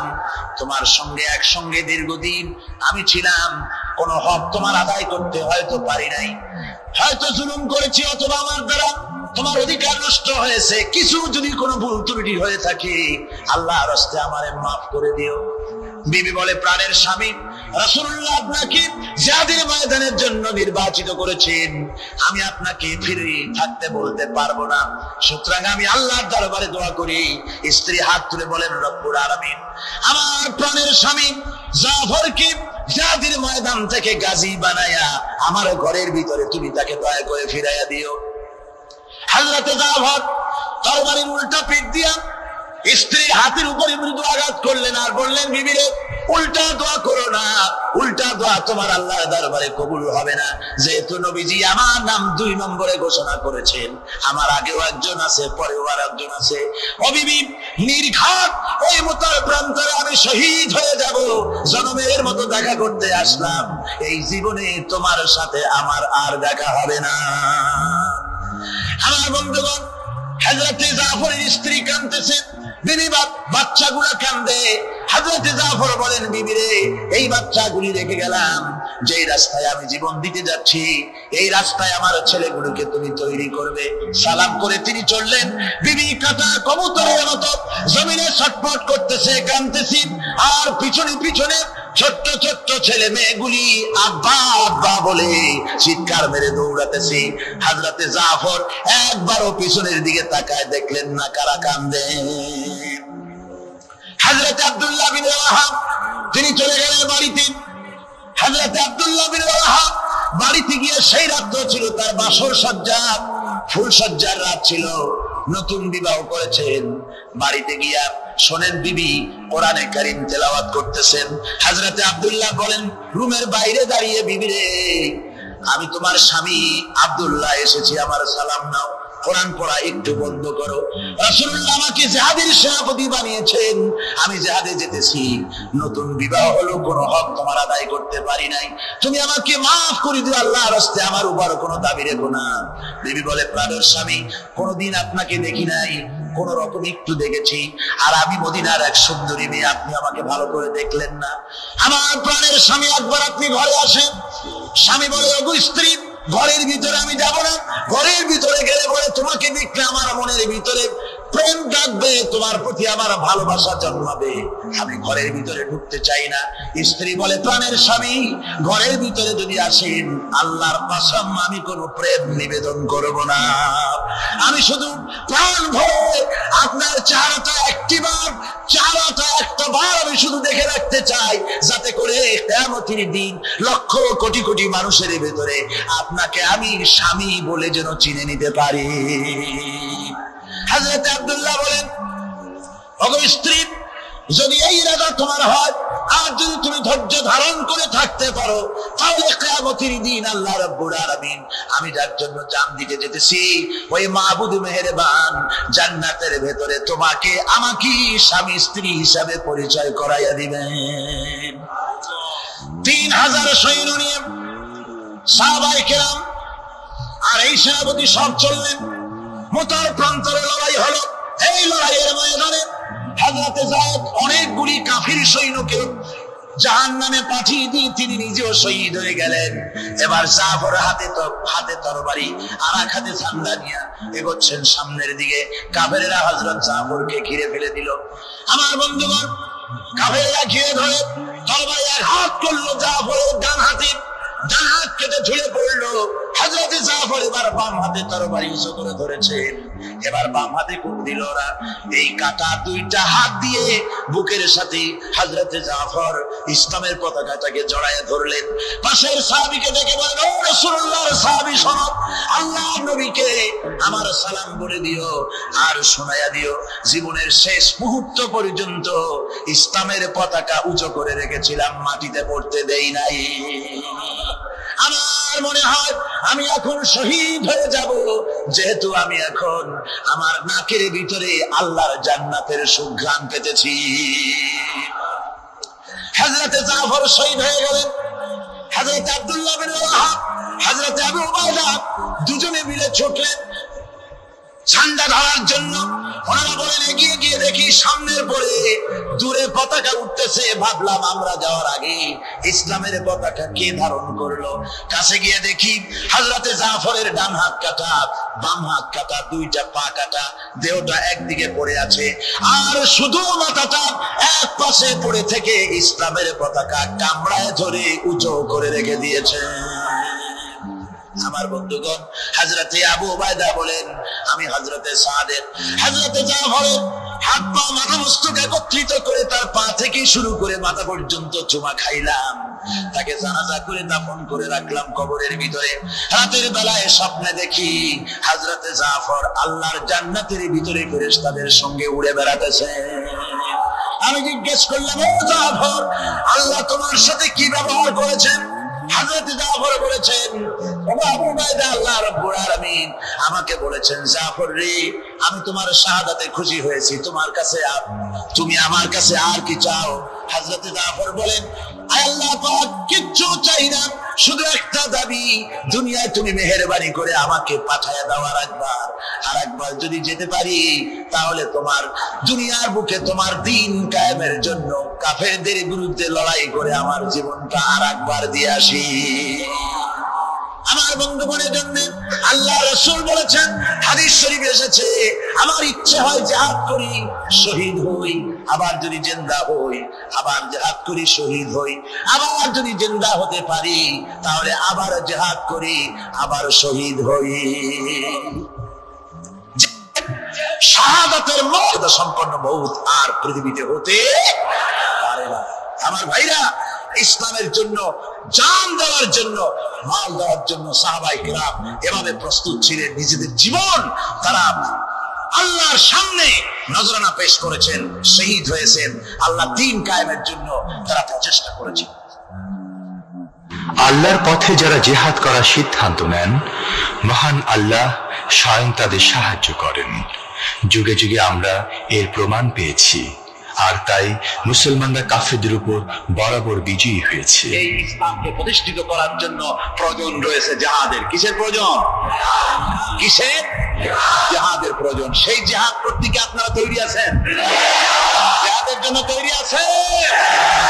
সেই জিহাদ কিন্তু সেই জিহাদ মানে কি? সেই জিহাদের আবার অপব্যাখ্যা করা হয়েছে। জিহাদের অপব্যাখ্যা করা হয়েছে এইভাবে যে, ওয়ালাকিন কালামদার কাফে দুশমন আছে, দুশমনের হাতে কলম ছিল, তারা যেমন খুশি আমাদের ইতিহাসকে চিত্রিত করেছে। তারা বলেছে ইসলামের ইতিহাস থেকে তরবারি আর রক্তের গন্ধ আসে, কিন্তু আসলে জিহাদের অর্থ তো তরবারির যুদ্ধ নয়। জিহাদের অর্থ হচ্ছে যে কোনো উদ্দেশ্যকে সফলতায় পর্যবসিত করার জন্য যে প্রাণান্তকর প্রচেষ্টা করা হয়, ওই প্রচেষ্টার আরবি নাম হচ্ছে জিহাদ। আর যুদ্ধ তার আরবি হচ্ছে হার্ব। যুদ্ধের আরবি কি? হার্ব, ওয়ার। ইংরেজিতে ওয়ার, আরবিতে হার্ব। আর জিহাদ যেটাকে বলা হয়েছে, ওটা হচ্ছে যে কোন উদ্দেশ্যকে সফলতায় পৌঁছাবার জন্য যে চেষ্টা, ওই চেষ্টার নাম জিহাদ। তবে এই চেষ্টা করতে গিয়ে যখন বাধা আসে সশস্ত্র, ওই সশস্ত্র বাধার মোকাবেলা সশস্ত্রভাবে করা যেটা, ওইটা হচ্ছে জিহাদের চূড়ান্ত রূপ। কথা বুঝে আসছে? ইসলাম প্রথমে কাউকে আক্রমণ করে না। ইসলাম প্রথমে কাউকে আক্রমণ করে না, আক্রান্ত হলে পরে তারপরে জবাব দেয়। ঠিক কিনা? দেখেন না, হযরত আলী রাদিয়াল্লাহু তাআলা আনহু ওই যে খায়বারের যুদ্ধ, সেইখানে কেউ খায়বারের এই দুর্গ মুসলমানদের হাতে আসে না। প্রতিদিন যুদ্ধ হচ্ছে, অথচ যুদ্ধে কোনো ফলাফল দেখা যাচ্ছে না।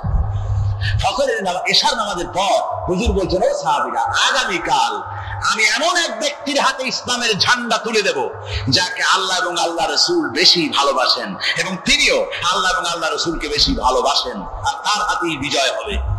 হযরত ওমর রাদিয়াল্লাহু তাআলা আনহু বলেন, আমার এরকম পেরেশানির রাত জীবনে আর কখনো গেছে কিনা জানি না। আমি সারা রাত পেরেশান ছিলাম যে ওই ব্যক্তিকে আমি হতে পারবো। ফজরের নামাজের পর আল্লাহর নবী বলছেন, সাহাবীরা আমার আলী কোথায়, তাকে দেখছি না কেন? সবাই বলছেন, হুজুর হযরত আলীর চোখ উঠেছে, তাই নামাজের জামাতে শরীক হতে পারেন। হুজুর বলেন, তাকে নিয়ে আসুন।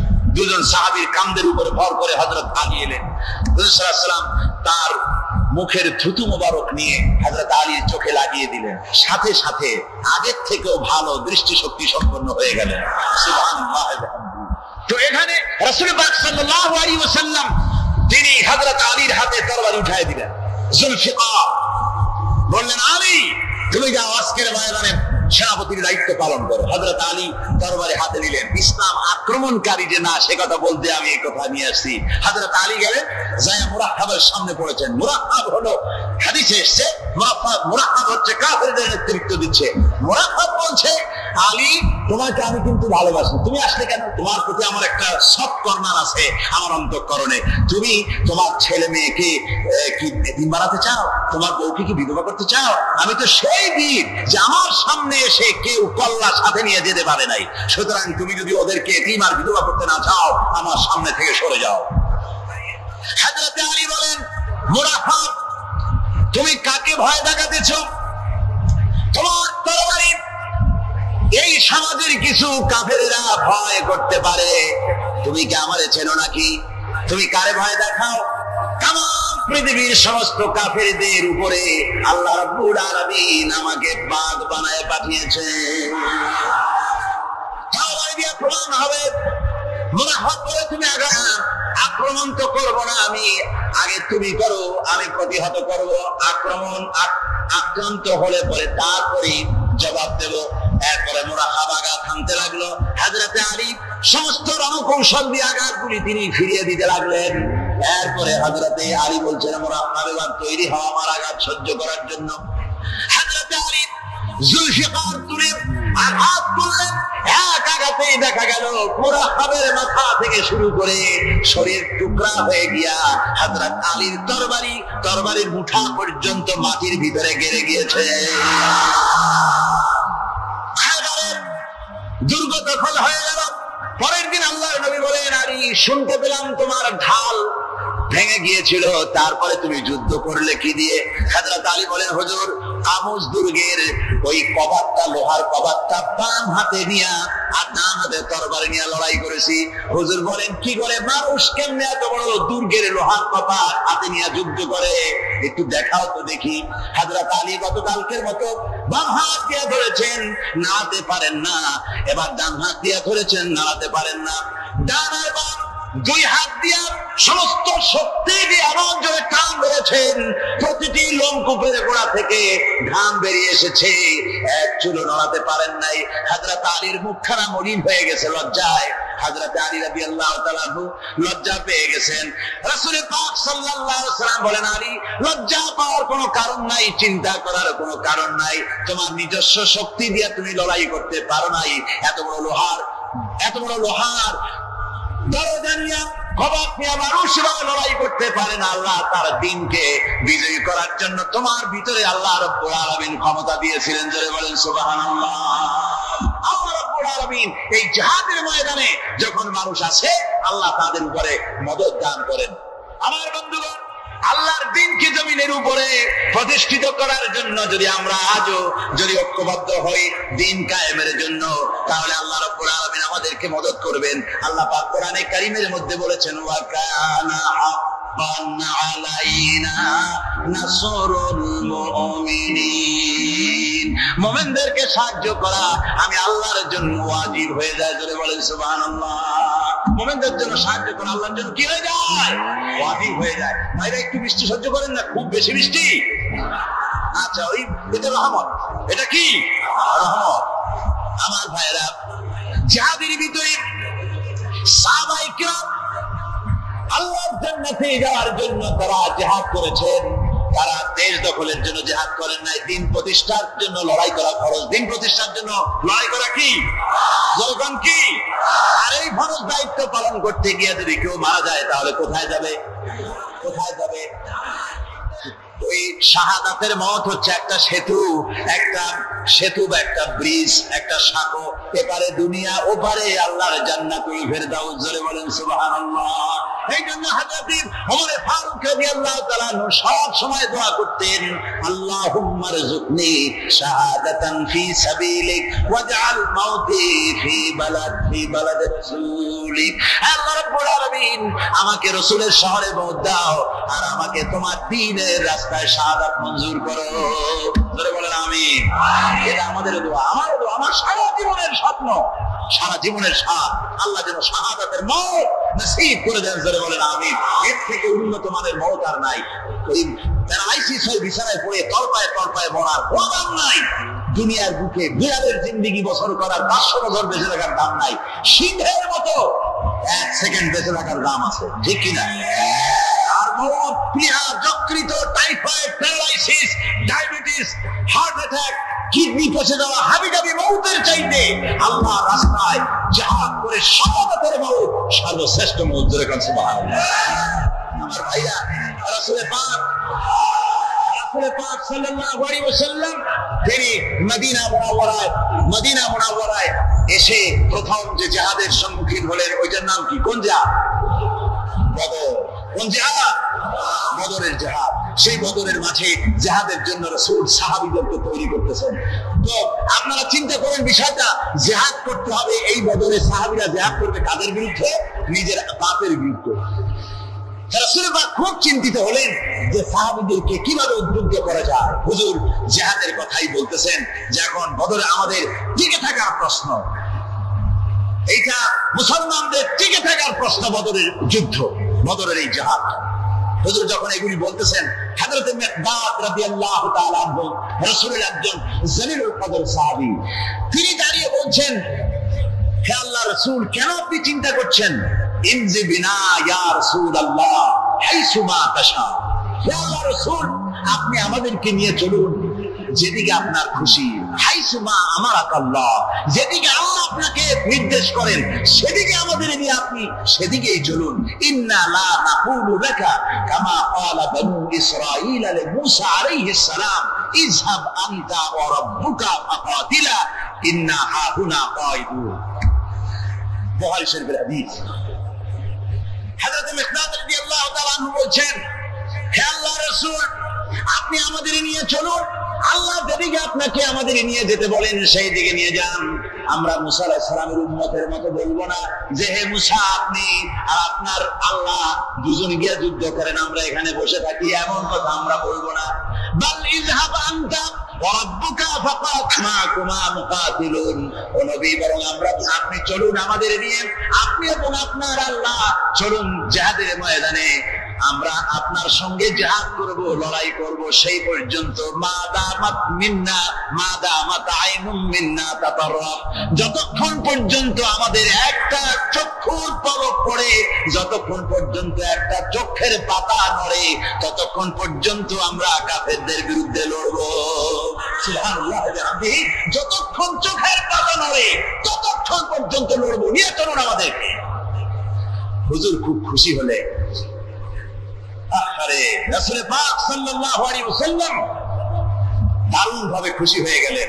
হুজুর বললেন, ও সাহাবীরা, তোমাদের মানসিক অবস্থা যখন এই, কুমু বিনা ইলা জান্নাতিন, চলো আমার সাথে বেহেশতের দিকে। সুবহানাল্লাহ। সবাই বলেন সুবহানাল্লাহ। কুমু বিনা ইলা জান্নাতিন আরদুহা কারদিস সামাওয়াতি ওয়াল আরদ, সেই বেহেশতের দিকে চলো যে বেহেশতের বিশালতা, প্রশস্ততা এই পৃথিবী এবং আকাশের চাইতে অনেক বড়। সেই বেহেশতের দিকে চলো। ফাকামা উমাইর বিন হামাম ওয়া কানা ইয়াকুলুত তামার। হযরত উমাইর বিন হামাম এক যুবক, তিনি দাঁড়িয়ে গেলেন। আমার মুসলমান ভাইরা, যুবকদের অবদান কিন্তু ইসলামে সব চাইতে বেশি। জোরে বলেন সুবহানাল্লাহ। কাদের অবদান বেশি? সর্বপ্রথম ইসলাম কবুল করেছে কারা? যুবকরা। হযরত আবু বকর, হযরত ওমর রাদিয়াল্লাহু তাআলা আনহু, তাদের বয়স যুবক বয়স ছিল, যুবক বয়সে তারা ইসলাম কবুল করেছেন। হযরত আলী যুবক ছিলেন, এই জন্য যুবকদের ইবাদতে সওয়াব বেশি। রাসূল পাক বলেছেন কিয়ামতের ময়দানে সাত, যেদিন কোনো ছায়া থাকবে না, আরশে আজিমের নিচে সাত শ্রেণীর লোকেরা ছায়া পাবে। তার মধ্যে এক শ্রেণী হচ্ছে ওয়াশাফুন নাশাফি ইবাদাতিল্লাহ, ওই যুবকেরা যারা নাকি রাত গুজরান করে, রাত কাটায় আল্লাহর ইবাদতে, রাত জাগে আল্লাহর ইবাদত করে। জোরে কার সুবহানাল্লাহ। বুড়োদের 100 বার আল্লাহ বলা আর এক যুবকের একবার আল্লাহ বলা, বৃদ্ধের সারা সপ্তাহ তাহাজ্জুদ পড়া আর যুবকের এক রাতের তাহাজ্জুদ পড়া মনে হয় তার থেকেও বেশি। কার সুবহানাল্লাহ।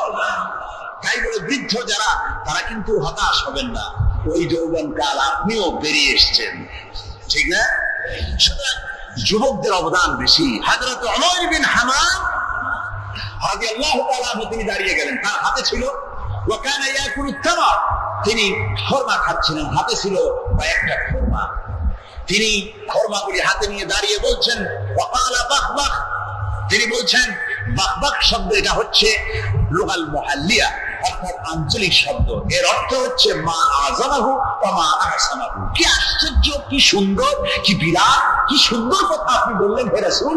জান্নাতুন আরদুহা কারদিস সামাওয়াতি ওয়াল আরদ, এমন দেশ তো পাওয়া যাবে জিহাদ করলে যে দেশের বিশালতা প্রশস্ততা এই বিশাল আকাশের চাইতে জমিনের চাইতে বেশি। ওয়াল্লাহি লাউ কুনতু হাইয়ান হাত্তা আকুলাহুন্না, আমি যদি আল্লাহি আল্লাহর কসম, আমি যদি এই খরমাগুলো যদি খাইতে থাকি, ইন্নাহা লাহায়াতুন তাবিলা, তাহলে তো এটা অনেক লম্বা হায়াত লাগবে। এই খরমাগুলি খাইতে অনেক সময় লাগবে, বেহেশতে যাইতে দেরি হয়ে যাবে। সুতরাং এই খরমা তো আর খাওয়া যাবে না, খাওয়াবিহীন না, হাতের খরমাগুলি সব ফেলে দিয়ে জিহাদের ময়দানে লাফায় পড়লেন। অনেকগুলি কাফেরকে জাহান্নামের খাতে উতরায় দিয়া হযরত ওমর নিজেও শাহাদাত বরণ করলেন। জিহাদের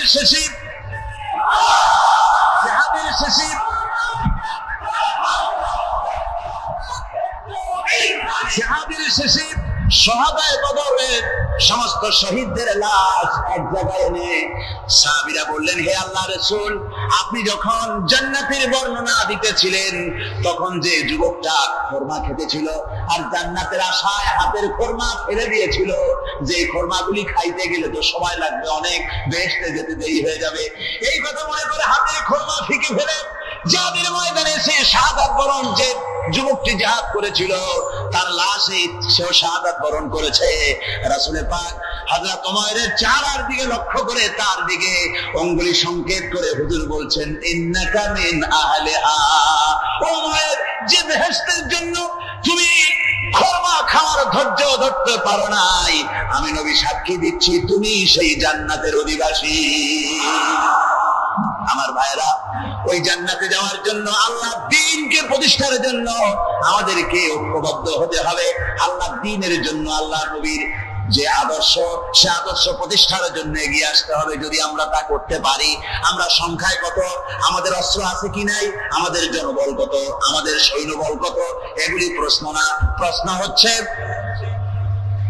ওয়ালা তাহিনু ওয়ালা তাহজানু ওয়া আনতুমুল আ'লাউনা ইন কুনতুম মুমিনিন। কোনো ভয় নাই, কোনো চিন্তা নাই, যদি তোমরা মুমিন হও আমি আল্লাহ তোমাদেরকে বিজয়ী করবো। জোরে বলেন সুবহানাল্লাহ। মুসলমানেরা তো সেই জাতি, জিহাদের ময়দানে যখন মুসলমানদেরকে সাহায্য দরকার হয়েছে, আল্লাহ রাব্বুল আলামিন আকাশ থেকে ফেরেশতা নাযিল করেছে কিনা? একজন মাঝে মাঝে ঘুরছে, আর এক পাগল এসে জিজ্ঞেস করছে, ঘুরছো কেন? ঘুরবো না, আগামীকাল কোরবানির দিন, গরু তালাশ করতেছি, গরু পাচ্ছি না, বাজারে টাজারে ঘুরলাম, আবার আর এক বাজারে যাচ্ছি, বাজারে বাজারে গরু কেন, মাঠে কত গরু আছে, একটা ধরে জবাই দিলেই তো হয়। লোকটি বলছে, দেখো পরের গরু জবাই দিলে তাতে গোনা হবে। কয় না, তুমি অঙ্ক বোঝো না, গরু যাই হোক কোরবানির দিনে গরু জবাও যদি করো তাহলে সব তো একটা হবে। কোরবানি উপলক্ষে জবাও করছে, একটা সব পাবা না? তো কোরবানির জন্য একটা সওয়াব হবে, আর চুরির জন্য অবশ্যই একটা পাপ হবে। কোরবানি যখন দিবা তো কোরবানির সওয়াব আর চুরির পাপ ভগ্নাংশের মতো কাটাকাটি হয়ে যাবে, কষ্ট খাবা ফাও। তো মানুষের অবস্থা তো তাই হয়েছে। মানুষের অবস্থা হয়েছে সর্বরতে সারা রাত জাগবো, কান্দাকাটি করবো, ফাও ফাও গুনাহ মাফ হয়ে যাবে, আর গোশত রুটি তো আসি যদ্দূর পারলাম খাইলাম।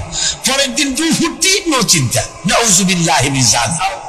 এই কান্দারও দাম নাই, আর এই ধরনের রাত জাগারও দাম নাই, এই ধরনের ইবাদত করেও দাম নাই। ইবাদতটা হচ্ছে জীবনের সব ক্ষেত্রে ইবাদত করতে হবে।